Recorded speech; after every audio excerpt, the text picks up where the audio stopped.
வணக்கம் தனுசு ராசி அன்பர்களே, இது 2024 ஏப்ரல் மாதத்தின் ராசி பலன். உங்களுடைய ராசி அதிபதி குரு பகவான். குருவானவர் உங்களுடைய வீட்டிலிருந்து 5ஆம் வீட்டில் இருக்கிறார். 5ஆம் வீடுன்றது பூர்வ புண்ணியஸ்தானம்ன்றது நம்மளுக்கு நல்லா தெரியும். அந்த பூர்வ புண்ணியஸ்தானத்திலிருந்து 9ஆம் வீடுன்றது உங்களுடைய சொந்த வீடு. அந்த 9ஆம் வீடுன்றது பாக்யஸ்தானம். இந்த ஒரு கிரக சூழ்நிலை ரொம்பவே அம்சமான ஒரு ஜாதகத்தை குறிக்குது. இப்படிப்பட்ட நிலையில் உங்களுடைய பொது பலன் எப்படி இருக்குன்றதை பார்க்கலாம். அதுக்கு முன்னாடி கிரகங்களுடைய நிலைகள் எங்கே இருக்குன்றதை பார்க்கலாம். உங்களுடைய வீட்டிலிருந்து 3வது வீட்டில் சனியும் செவ்வாயும் சேர்ந்திருக்க, 4ஆம் வீட்டில் ராகு, சூரியன், சுக்கிரன், 5ஆம் வீட்டில் புதன், குரு. புதன் வக்ர நிலை பெற்றிருக்கிறாரு. 10ஆம் வீட்டில் கேது. இந்த 10ஆம் வீட்டில் கேது இருக்கிற ஒரு காரணம் பார்த்திங்கன்னா, உங்களுக்கு மனசை ரொம்ப அலைப்பாய வைக்கும். உங்களுடைய எந்த ஒரு காரியத்தை எடுத்தாலும் இது பண்ணலாமா வேணாமா ஒரு டைலமா ஸ்டேட்டில் உங்களை வச்சுருக்கோம். இதனால் சற்று மன உளைச்சலுக்கு நீங்கள் ஆளாகக்கூடலாம். அதனால் எந்த ஒரு டவுட்டும் இல்லாமல் ஒரு விஷயத்தை ஆரம்பிங்க, கண்டிப்பாக அது வெற்றி பெறுவீங்க. தொழில் செய்கிறவங்களுக்கு இந்த நேரத்தில் எக்ஸ்ட்ராவாக கொஞ்சம் பேரை வேலையில் சேர்த்துக்கலாமா, ஆட்களை சேர்த்துக்கிட்டால் நல்லது நடக்குமா அப்படின்ற ஒரு டவுட் இருக்கலாம். கட்டாயமாக இந்த காலகட்டம் அப்படி தான் அமைஞ்சிருக்கு. நீங்கள் அதனால் அவங்கள எடுக்கிறதுல எந்த தப்பும் இல்லை.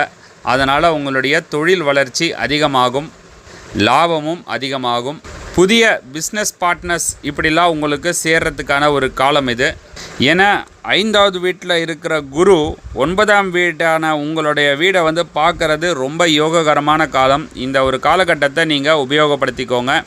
புதிய புதிய எண்ணங்கள் கூட தோன்றும். இன்னோவேட்டிவ் ஐடியாஸ் அண்ட் தாட்ஸ் சொல்கிறோம் இல்லையா, அந்த மாதிரி நிறைய இன்னோவேட்டிவான ஒரு முடிவுகளில் நீங்கள் எடுக்கக்கூடிய ஒரு காலமாக இது அமைஞ்சிருக்கும். இதன் விளைவாக உத்தியோகத்துலேயும் சரி, இல்லை நீங்கள் அரசு உத்தியோகத்தில் எங்கே இருந்தாலும் சரி, நல்ல ஒரு பேரை நீங்கள் எடுப்பீங்க. சனி பகவான் 3ஆம் வீட்டில் இருக்கிற ஒரு காலகட்டம், செவ்வாய் கூட சேர்ந்து இருக்கிற இந்த நேரத்தில் உங்களுடைய குடும்பத்திலேயோ உங்களுடைய குடும்ப உறுப்பினர்கள் இடத்துலையோ சண்டை சச்சரவுகள் வரத்துக்கான வாய்ப்புகள் அதிகமாக இருக்குது. அதனால் பொறுமையை காத்து அமைதியாக பேசுனீங்கன்னா நல்லது.